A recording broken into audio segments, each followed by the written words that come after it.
The story starts inside a grand mansion, where a blind boy named Kunan sits quietly, surrounded by family members wearing gentle, pitiful smiles. He's always been told his eyes would never work, so he often finds himself wondering what it truly means to see, and his father told him it's the ability to recognize colors and shapes. And it turns out that the reason Kunan was blind was that his eyes carried the mark known as the hero's scar, a mysterious imprint once left by the legendary knight Historhulia. His father told him it wasn't something ordinary, and Kunan should hold his head high for bearing it, not hang it low in shame. But even then, the maids would still whisper when they thought he couldn't hear, saying how heartbreaking it was, how sorry they felt for him. Kunan did hear them, and he couldn't understand why people would feel sorry for someone just because they couldn't see. Later that same day, his magic instructor showed up, and a maid carefully led Kunan to the study. On the way there, he asked her if there was even any point in learning magic in the first place, so Iko gently told him it'd be a shame to waste such potential. After all, he was born with a water crest, and that was no small thing. It meant he could wield magic, a rare and valuable gift, so it's something to be proud of. But Kunan still didn't see the use, and even if he masters magic, he'll still need someone to lead him around everywhere he goes. When they reached the study, the teacher introduced herself as Genie and said it'd be an honor to teach him. Not long after, they began the lesson, and to everyone's surprise, Kunan nailed the first spell right off the bat. With just one attempt, he conjured a small sphere of water.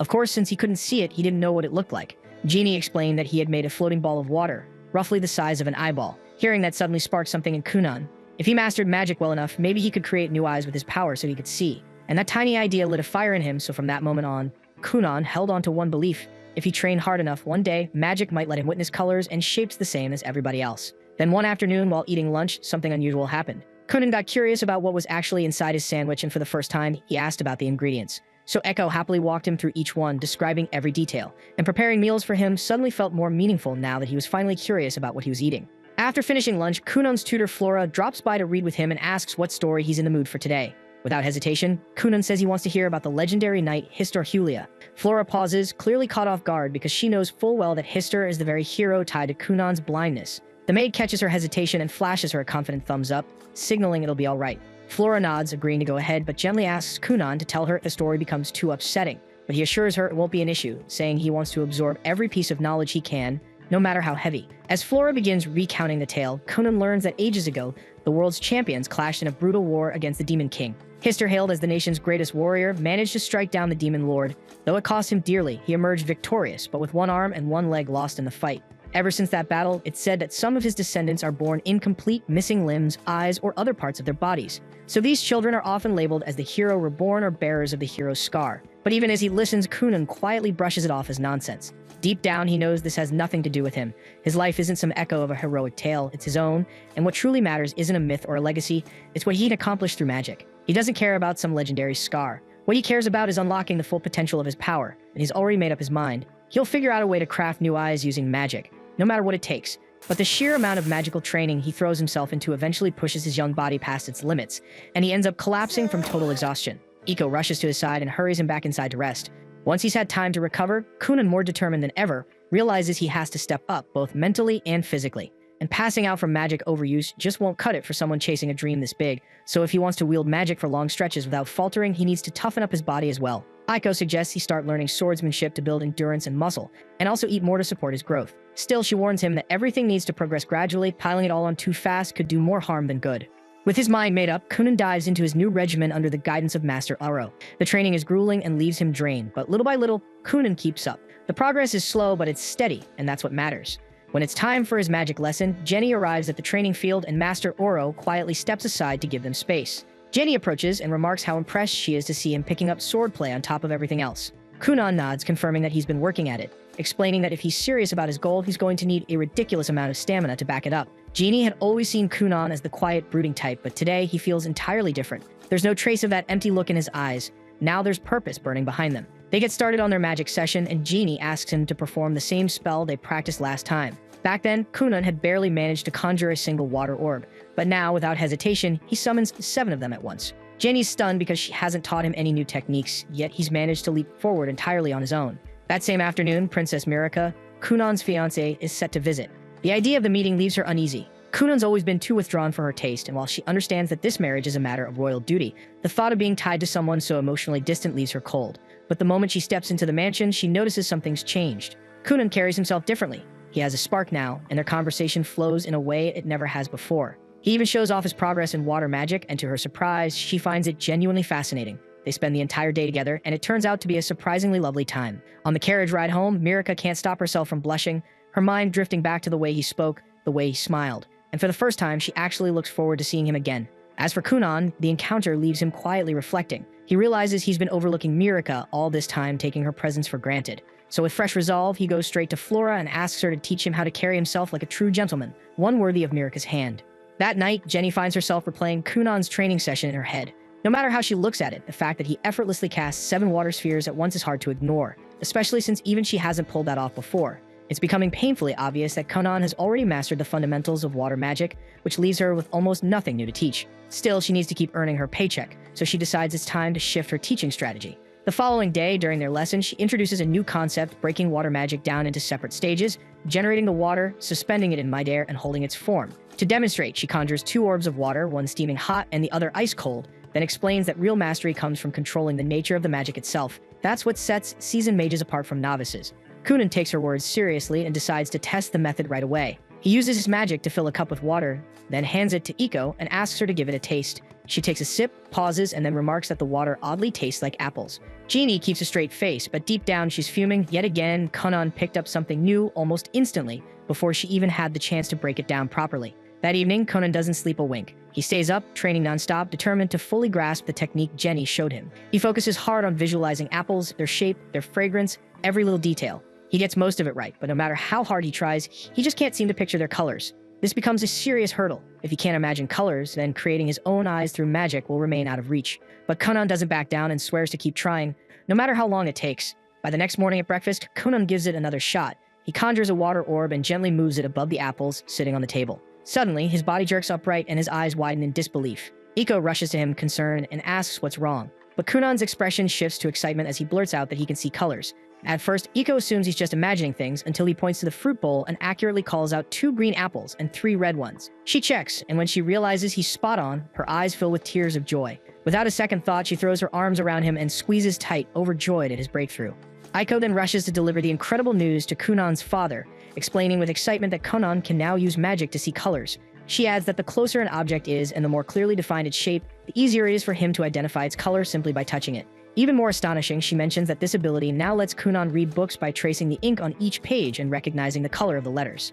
Though he hasn't quite learned how to read words just yet, she's confident that it won't be long before he figures that out too. Kunan's father is overjoyed by the update and swells with pride, feeling like his son is finally making real, undeniable progress. The next morning, Kunan decides to surprise Jeannie before she arrives by showing off a massive red water orb he created using his magic. He's fully focused, carefully forming the spell until out of nowhere, his entire family suddenly appears and the shock completely throws him off. He loses control and the red water explodes in every direction, soaking both himself and Iko from head to toe. The scene leaves him looking like he's been doused in blood, which makes his mother scream in horror and faint. Kunan is left blinking in confusion, wondering what just happened, until Iko calmly explains that blood is red and seeing her son covered in it probably freaked his mom out a little too much. Kunan's father doesn't waste a second and sternly scolds his son for causing such a scare and declares that his allowance will be cut off for 2 whole months. Then he turns to Iko and announces that her pay will be slashed for 3 months straight. The moment those words hit her ears, Iko, who lives and breathes for her paycheck, passes out instantly. At the same time, hidden just out of sight behind a nearby bush, Jenny silently watches the entire scene play out. As she takes it all in, one thought crosses her mind. Kunan is far more gifted than she originally imagined, and at the pace he's growing, she can't help but believe he might one day earn the world's highest magical title, the legendary Cerulean Sorcerer. A few days later, Kunan's father brings up the idea of sending him to school. Hearing that, his older brother Ixio is caught off guard and points out that Kunan's never even set foot outside the estate. Gurion agrees but says that's exactly why he wants him to go, to help his little brother learn how to adapt to the real world. The moment hits Ixio with a flashback from when they were younger, back when he tried to guide Kunan outside to play. Kunan had been nervous, so Ixio offered to hold his hand the whole time. But just as he turned to lead him out, he tripped over the stairs and face planted. Snapping back to the present, Ixio hides his nerves and assures their father he'll do everything he can to support Kunan. The following morning, Iko watches with amusement as Kunan plays around with a bowl of water. He explains that he enchanted the dish with magic and turned it into a fortune-teller's tool for fun. Iko jumps at the idea and asks him to use it to check if her long-lost youth is still alive. He grins and tells her she's still in her prime. Not done yet, she teases him by asking if he can tell her who her future husband will be. Kunan smirks and says that someone as gorgeous as her will never have a shortage of admirers. Flora watches the two bicker and banter and starts second-guessing whether it was smart to teach Kunan how to joke like that in the first place. Later, Flora starts a lesson with him, all while Kunan keeps cracking jokes like a pro. She wonders if he's headed down the path of becoming a shameless flirt, but deep down, she's just happy to see how much he's changed. His smile is brighter now, and his mood lighter. After the lesson wraps up, Iko takes him outside to meet his father. Feeling chilly, she asks him to conjure up some warm water balls. Kunan does so, but feels uneasy because he can't help but wonder why his dad would want to see him this late.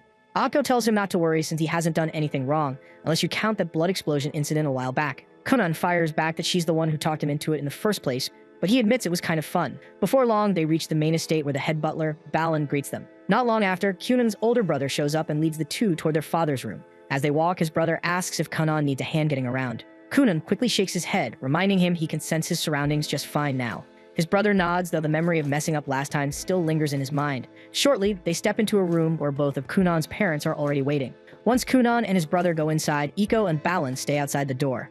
Then Gurion turns to Kunan and asks if he's open to the idea of attending a proper school. Kunan shuts it down immediately, saying he doesn't want to be a burden on others who'd have to look after him all the time. He adds that he's got something important he's working on at home and wonders if it's really that big of a deal not to go. Gurion explains that while it's normally mandatory for noble kids to attend school, he managed to get a special exemption from the Emperor so Kunan could stay home due to his condition. Kunan's not thrilled, he suspects favoritism and says as much, but Gurion waves it off and tells him to stay focused. He tries once more to get Kunan to change his mind about staying home, but Kunan dodges the subject and instead asks if he can get his allowance back. That sets Gurion off and the two of them dive straight into a heated back and forth. Thankfully, his wife steps in and reminds him why they're even having this talk. Regaining his composure, Gurion gets back on track and explains that this is about Mirika. He points out that any noble who skips their duties ends up shunned, and if she marries someone seen as uneducated, the backlash would fall on her too.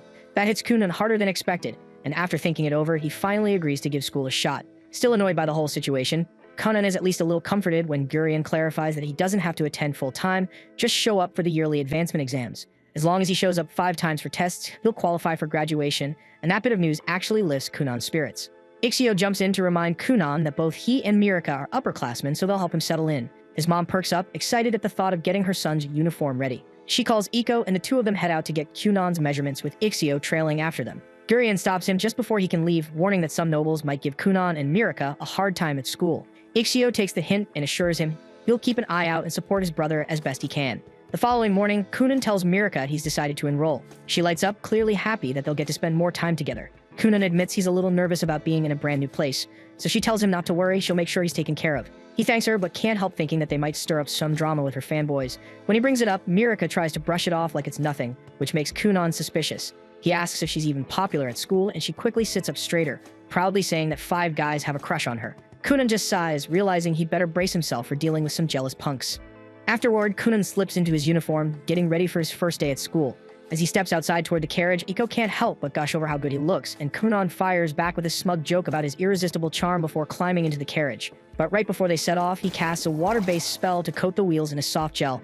After saying goodbye to his family, Kunan finally heads off toward the city. While they're on the road, Ixio notices how smoothly the carriage is gliding over the rough ground.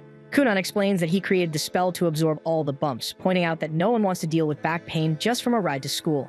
Feeling proud of his handiwork, he wonders if becoming a magical technician might not be a bad career down the line. Ixio then checks in, asking if Kunan's nervous, but Kunan shakes his head, saying he's a lot stronger than he used to be. He thanks Ixio for all the support over the years and apologizes for being a burden when his condition was at its worst. He also tells his brother to let go of the guilt over that accident, saying it's in the past now. Ixio's caught off guard, but Kunan stays firm and says that he's ready to keep moving forward, no matter how rough the road gets.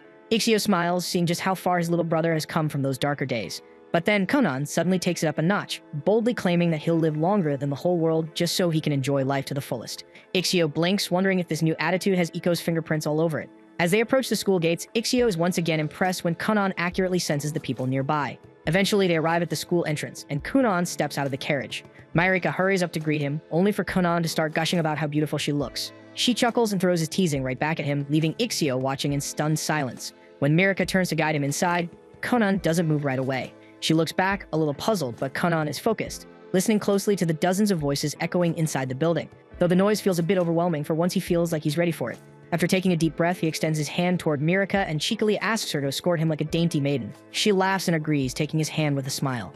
In a quieter corner of the academy, Kunan's newly assigned tutor Cast kept glancing at the door, wondering why her new student was running late. She knew Kunan was the son of a marquis, and that thought alone made her doubt if someone as green as her was even qualified to teach him. Before she could spiral further, a bunch of girls nearby started squealing over a gorgeous newcomer. She turned to see what the fuss was about, and her jaw nearly dropped as Kunan casually strolled past with his fiancée clinging to his arm. Snapping out of it, Cass rushed to catch up and introduced herself as his instructor. Kunan, without skipping a beat, greeted her in an overly feminine tone, saying he was just playing the part of a graceful lady. Cass stood there frozen, completely thrown off, until the bell rang and spared her the awkwardness.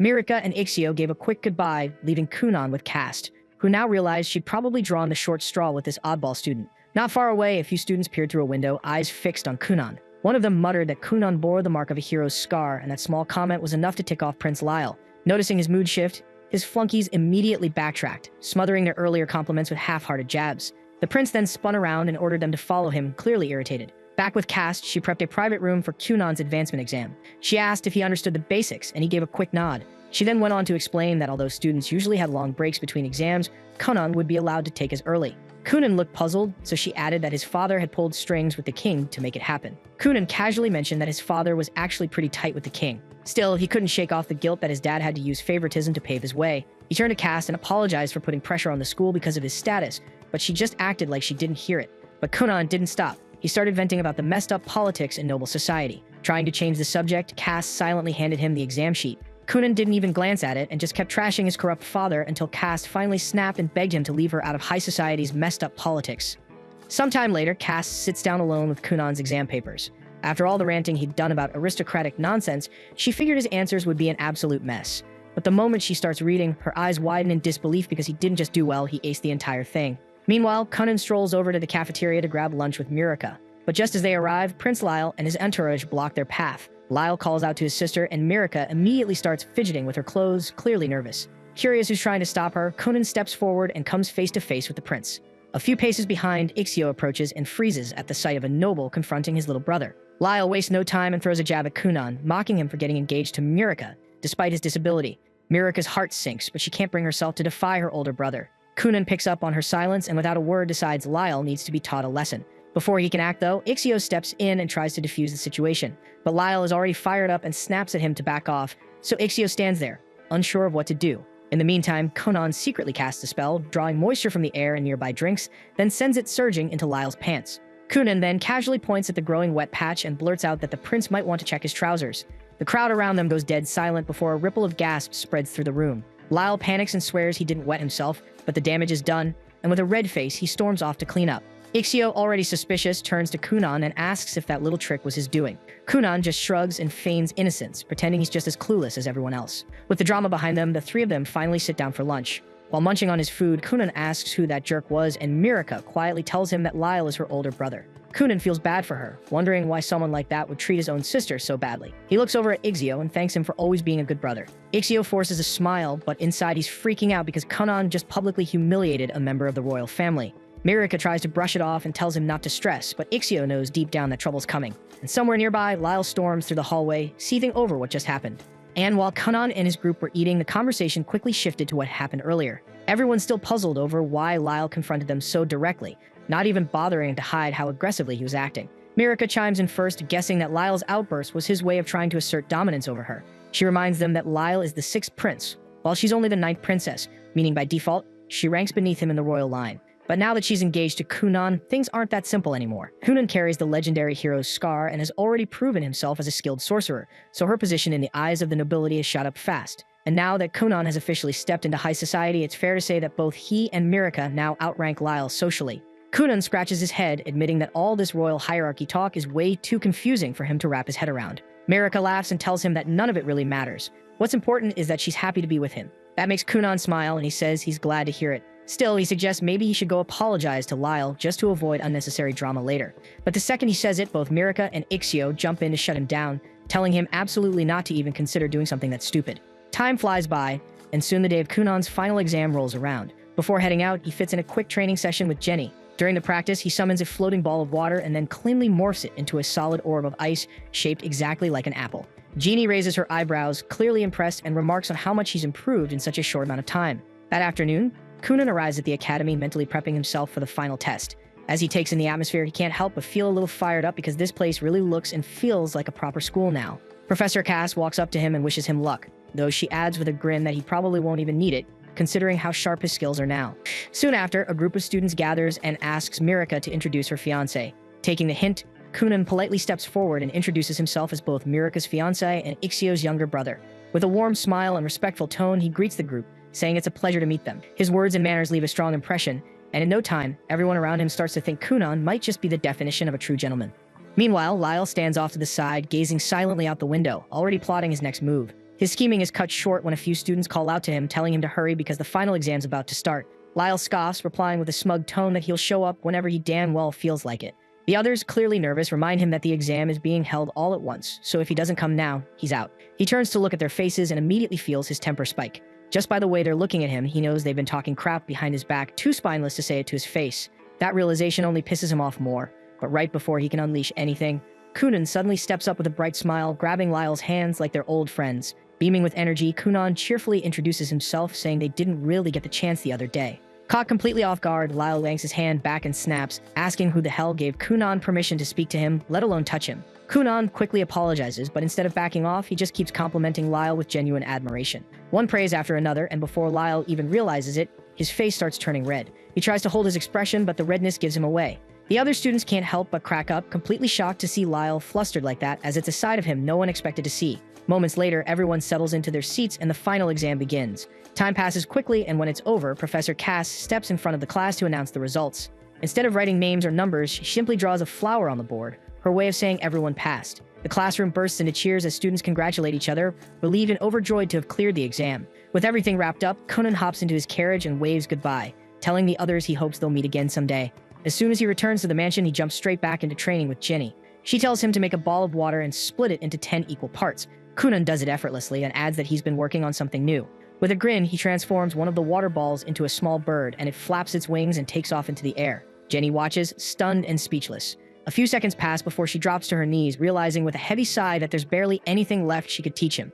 Not long after, the two sit down for a quiet tea break. That's when Jenny finally gathers the courage to be honest with him. She tells Kunan flat out that she truly has nothing left to teach him. According to her, he's already mastered every form of basic magic, and once he moves on to more advanced spells, he'll easily leave her in the dust. She confesses that it's been like this for a while now. She just kept throwing together odd little exercises, hoping to stay useful somehow. The moment she says that, Kunan bolts upright in protest. He tells her he's known for a while, but it was those very exercises, random or not, that helped him expand his magic. He insists that without them, he never would reach this level. Then he suddenly asks if she's trying to walk away because the pay isn't good enough, and says if that's the problem, he'll just tell his dad to give her a raise. But Jeannie shakes her head, her tone quiet but firm. She tells him it's the opposite. She can't keep accepting such a generous salary when she's no longer earning it. She doesn't want to be paid like a teacher when she doesn't feel like one anymore. She walks over to him and gently places both hands on his shoulders, locking eyes with him as she says she's reached her limit. She repeats it clearly. There's nothing more she can teach him, but Kunan refuses to hear it. He begs her to keep making those exercises, even if they're just smoke and mirrors meant to fool him into thinking he's learning.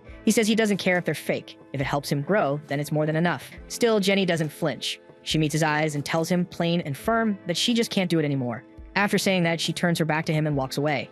As she makes her way home, she thinks about everything Kunan has accomplished, the talent, the drive, the things she never imagined a kid could pull off. Then something sparks inside her. A fire she thought had long gone out suddenly ignites again. If Kunan can aim to become the cerulean sorcerer, then so can she. There's no way she's letting herself get left behind by her own student. It's not too late, not for her.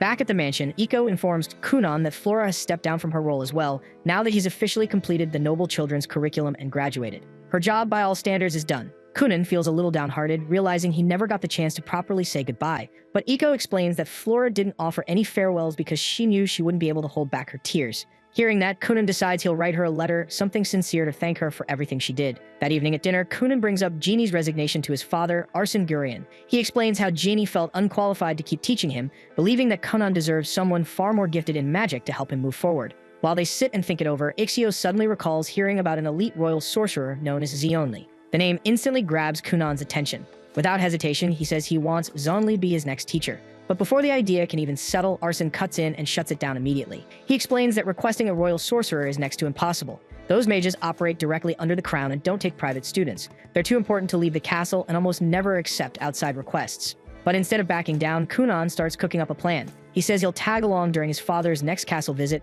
pretend to get lost inside, and when one of the royal sorcerers shows up to help him, he'll somehow charm them into becoming his mentor. Arsene doesn't even let the idea breathe. He shuts it down on the spot, calling it reckless and flat-out dumb with a success rate that barely scrapes 10%. He tells Kunan to forget it entirely, but before Kunan can argue back, his mother chimes in, flashing Arsene the classic puppy dog eyes. That's all it takes. Arsene folds instantly, groaning as he agrees to bring it up with the king and see what can be done. A few days later, Grandmaster within the castle receives Kunan's formal request for royal tutelage. At first glance, the man barely gives it a second thought and is seconds away from tossing it aside. But the moment he notices the name Kunan Durian, bearer of the hero's scar, he pauses, interest flickering in his eyes. A few days pass after that, and Kunan finally receives a summons from the royal palace to appear before the kingdom's royal sorcerer. He climbs into a carriage with his father, who looks genuinely pleased with how everything has played out. Kunan remarks that the bond between the king and his father must be incredibly strong if a request like this was accepted so quickly, but his father explains that the real reason for this meeting is that the court's head sorcerer took a serious interest in Kunan and his magic and personally wanted to see him. His father then asks what kind of spells Kunan can use at this stage, and Kunan immediately begins chanting before forming a small sphere of water, which soon transforms into a black cat that calmly settles on his lap. His father stares in disbelief, saying he never imagined magic could accomplish something like this, and reaches out to pet the tiny cat. He is shocked to find that it does not feel like magic or water at all, but exactly like any ordinary cat he might find wandering outside. Kunan explains that he only recently perfected its appearance, since before that he could only create animals that were completely transparent, though lately he has learned how to freely alter their color. His father happily plays with the cat for a while, prompting Kunan to ask if they should adopt a real one for their home. But like a typical father, he immediately shuts the idea down, insisting that cats would just make a mess around the house and that he would probably trip over one and injure himself. On top of that, he adds that Kunan's mother prefers dogs anyway, so the decision is not really up to him. Before long, they arrive at the capital and are welcomed by a silver-haired girl named Helga, the kingdom's second princess and Mirika's older sister. Kunan greets her cheerfully, saying he feels incredibly lucky to have someone as beautiful as her as his sister-in-law. His father briefly wonders if his son might be a bit too smooth for his own good, but decides to worry about that later. Helga smiles and says she has heard many stories about Kunan from her younger sister and would love to talk with him at length. She also notices the cat and asks if it needs any special food, but the moment Kunan's father sets it down on the ground, Kunan cancels the spell, and the cat melts back into nothing more than a small pool of water. Helga quickly realizes that Kunan is far more talented than she originally assumed. While his father looks genuinely disappointed about not getting the chance to name the cat, Helga offers to escort Kunan up to the Black Tower, as his father mentions that he plans to speak with the king for a bit before possibly heading home. Kunan tells him not to worry, saying that after visiting the Black Tower, he's thinking about meeting up with Mirika and maybe taking her out somewhere. His father tells him to enjoy himself and promises to have a carriage prepared whenever Kunan decides to return. Helga soon leads Kunan toward the Black Tower and casually asks whether he's fine walking on his own or if he needs any help. Kunan says he's completely fine, then immediately starts bombarding her with questions that leave her utterly confused, since every one of them is insanely complex when it comes to magic. She tells him that she can't possibly keep up with such a deep discussion while walking, and instead asks if he knows how many children the current king has. Kunan admits he never really thought about it, so Helga explains that the king is an absolute powerhouse who has 7 princes and 10 princesses. She herself is the second princess, while Mirika is the 9th. But what makes their kingdom especially unique is that the line of succession doesn't follow the usual rule where the eldest son automatically inherits the throne. Instead, they practice something known as a meritocracy, where every prince and princess is judged based on their abilities, talents, and dedication to their chosen path. Because of this system, even the youngest royal child has the same chance of claiming the throne as the oldest. Helga goes on to explain that she has already stepped away from her own claim by choosing the path of a mage, dedicating herself fully to refining her skills and becoming one of the country's greatest wizards. As they move through the corridors, Kunan suddenly feels an inexplicable pull toward a nearby window, where he stares absent-mindedly toward a dark tower in the distance, sensing countless different magical presences coming from it.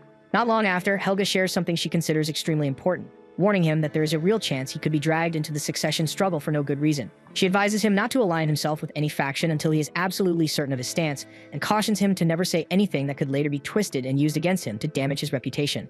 In exchange for all that valuable advice, Kunan decides to return the favor by showing Helga a unique trick of his own. He freezes a thin film of water beneath his shoes, forming a slick layer of ice that lets him glide forward almost like he's skating. Helga instantly falls in love with the idea and excitedly tells him to try it on her too. Kunan quickly casts the spell again, and before long, the two of them are sliding through the corridors like a pair of reckless idiots, laughing as they go, while the guards scramble to chase them down since they can't risk Helga getting hurt. But sadly for the guards, Kunan and Helga are far faster than expected and manage to leave them behind. Their luck doesn't last long though, as a knight spots them and immediately gives pursuit. Kunan asks if they should stop, but Helga is having way too much fun and insists they can probably outrun him. That confidence turns out to be misplaced as the knight catches up to them and drags them outside into the garden, where they receive a proper scolding. Afterward, they are escorted toward the tower, where Kunan is finally introduced to Rondamund Actard, the kingdom's head sorcerer. Just standing before him makes Kunan feel small, and he realizes just how vast the world truly is. He had thought Helga's magic was impressive, but compared to Rondamund, it feels like she's on an entirely different scale altogether. Rondamund immediately asks if Kunan was born with a water crest, and Kunan confirms it, though he admits he doesn't really understand much about crests in general. Rondamund explains that there are 7 types of crests a mage can possess, each tied to a magical affinity such as fire, water, earth, wind, light, darkness, and foul. On top of that, each crest is ranked from 1 to 5 stars, making Kunon's 2-star crest a fairly common case. Helga adds that she herself is also a 2-star wind mage. Kunon quickly gets it, joking that he can feel the difference immediately, saying that he and Helga are like American processed cheese, while Rondimon is more like an artisanal wheel of aged Parmesan. Rondimon agrees that the comparison works well enough and then reveals that his own crest is actually 4-star. Right after that, he leads them down to the training grounds below and tells Kunon that he plans to test him a little to assess his magical ability.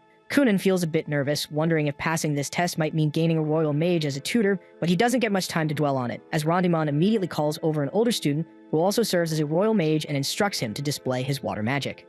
The mage chants his spell, and in an instant countless droplets of water bloom into the air, forming an intricate, shimmering pattern. Rondimon turns to Kunon and calmly tells him to overpower the boy's magic with his own. Kunon immediately recalls what Genie once explained to him, that his talent isn't limited to creating water, but also extends to manipulating any water already present around him. Up until now, that has never been an issue, but he has never once tried to seize control of water created by another mage. He realizes that Rondimon has casually thrown him into a situation neither he nor Jenny ever considered, forcing him to adapt on the spot. With no time to hesitate, Kunon decides to try anyway and pushes his will toward the silver-haired mage's water. At first, it feels like it might work, but he quickly hits a wall as the droplets begin to resist, firmly held in place by the other mage's magic. Rondimon watches closely, clearly intrigued by what might happen next. Kunon refuses to give up, pouring all his strength and stamina into the attempt to force control. To everyone's shock, Kunon manages to tear 2 of the water spheres away from the seasoned mage before the spell is finally shut down. Kunon collapses to his knees, gasping for breath, while the silver-haired mage honestly admits that he never imagined a mere boy could wrest control of even 2 water spheres from him. He turns to Rondimon and declares that he would gladly take Kunon on as his student, only for the other mages to immediately speak up as well, all expressing their desire to have Kunon as their pupil. Rondimon shuts them down at once, saying he wants to see more of what Kunon can do and tells Kunon to create something of his own choosing. Kunon immediately shapes his water magic into a trampoline, and without hesitation, Rondimon jumps onto it, bouncing around like he's having the time of his life. The other mages quickly line up, eager to try it themselves, wanting to understand how it works and whether they could replicate it. Rondimon, however, tells Kunon that he wants him to stay the night at the castle so they can further explore the limits of his abilities. Kunon apologizes and explains that he already has plans since he has a date with Mirika and needs to take her out to dinner that evening. Right then, Helga asks if he can create any other animals with his magic, or even humans. Kunon answers that he can do both and immediately forms a human-shaped doll made of water magic, modeled after his maid. It isn't fully perfected yet, so the figure is still slightly translucent, and he hasn't fine-tuned the movements either, which makes it a bit awkward for now. The young mage then asks if the doll can actually do anything, and Kunon brings up the time he tried to make one fly, though it didn't go over well since the doll ended up looking pretty stupid while doing it. Rondimon instantly takes interest, leaving Kunon no choice but to demonstrate. He starts messing around with the doll, sending it flying back and forth through the air repeatedly, which ends up scaring half the people in the castle. This earns him yet another scolding, followed by a round of apologies from everyone involved. Before long, the sun begins to set, and Rondimon tells Kunon that he has officially passed the tests and that he will personally assign him a sorcerer to help refine his control over magic. Kunon is thrilled by the news and rushes to tell his father, who is far less pleased after hearing that his son has already caused trouble twice in just a few hours. He scolds Kunon for being reckless with his magic before storming off. Not long after, his father leaves to return to their mansion, leaving Kunon behind with Helga. She quickly realizes that Kunon needs to head to Mirika, or he'll end up late for dinner. Helga suggests that they use magic to get there faster, otherwise they won't make it in time, so they decide to try a little experiment. Kunon creates a large bubble of water, and Helga uses her wind magic to push it forward, sending them soaring through the sky like they're riding a magic carpet, reaching the area near Mirika's chambers in no time at all. Unluckily, Helga forgets to slowly ease off her magic and cuts it completely, causing them to plummet straight down. They end up getting caught by the Knight Dario for the 3rd time that day, who is visibly fed up and delivers yet another long lecture, while Mirika waits nearby in her dress, still expecting her Prince Charming to arrive. Mirika's losing it, pacing back and forth like a storm's brewing in her chest, stressed out wondering if Kunon's even going to show. The maid tried to ease her nerves, suggesting maybe Kunon just got caught up at the academy and that's why he hadn't arrived yet. Thankfully, not too long after, a knock echoed through the room. The maid answered the door to find a guard standing there, announcing that Kunon had finally shown up and was waiting outside for the princess. By the time she turned around, she was stunned to see Mirika already posted up on the couch, sipping her tea like a queen who hadn't just been losing her damn mind minutes ago. Before the maid could even open her mouth, Mirika had already slipped out the door, power-walking her way straight to her fiancé. She spotted Kunon waiting at the bottom of the stairs, where he immediately apologized for showing up late, then hit her with some smooth talk, saying the moon looks stunning tonight despite being blind as hell. He reached for her hand, which she gave with a soft smile, and just like that, he led her to his ride and whisked her off to a high-end restaurant. Once they stepped inside the place, the staff wasted no time offering them some overpriced sparkling water, fancy stuff only people with actual money would entertain. Not that it mattered, because these two weren't exactly scraping coins. As they settled in and started sipping, Mirika's maid quietly observed Kunan's polished posture and the way he carried himself. Pure noble vibes. Mirika broke the silence first, asking if he'd had time to swing by the Black Tower today. Kunan lit up at the question, sharing how he actually met her older sister there, and that every mage he encountered was straight up incredible, especially the second Princess Helga. He added that he passed the mage assessment too, though he still had no clue who his mentor was going to be. The guy kept laying on the charm throughout the night, and Mirika was clearly vibing with it, even if her maid still found some of it kinda cheesy. But hey, young love's messy like that, so whatever. After dinner, Kunan hit her with something bold. He gently held her arm and told her that while this kind of dinner might only happen once in a while for now, but after they got married, he'd make sure every day and night felt just like this. Even the maid, who usually rolled her eyes at this kind of thing, was caught off guard. Maybe those hours spent watching overly dramatic romance clips online weren't such a waste after all, because even she had to admit, Kunan might not be such a cringe lord after all. Mirika kept her composure like a proper noblewoman, calm and graceful the whole way back until the door shut behind her. The moment she stepped into her room, all that elegance vanished. She spun around and collapsed onto her bed, giggling like a kid, heart racing as she replayed everything Kunan had promised her, and she couldn't stop smiling.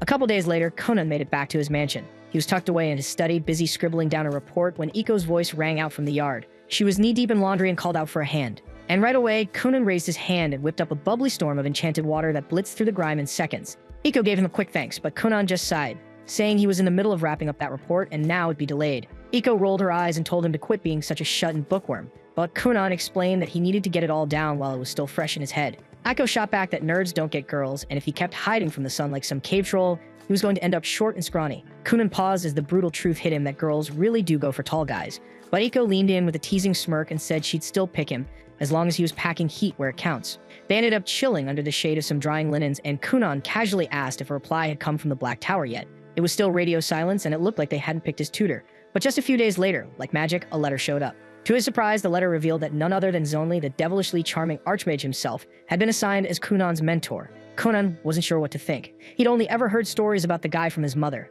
But Iko is fangirled hard, swearing up and down that Zonli was the hottest man alive, and immediately started spiraling about her weight and hair, panicking over how she'd look if she accidentally bumped into him. Meanwhile, over at the castle, Helga paid Mirika a visit and casually dropped the news that Zonli had been selected to teach Kunan. Mirika lit up with excitement, thrilled that Kunan would be learning under the best of the best. Helga, on the other hand, let out a sigh and admitted that she had secretly wanted the job. Kunan was way more fun than most students, and teaching him would have been a blast.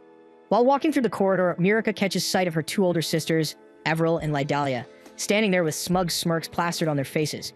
She halts instantly like a deer in headlights, but luckily Helga's right by her side, which helps her keep it together. But Eve just has to open her mouth, pretending she's concerned while clearly trying to stir shit, throwing a jab about how everyone's been buzzing about Kunan lately. Then she drops the bomb, saying they're not even married yet, just engaged, so Kunan technically still has the freedom to fall for any other princess he fancies.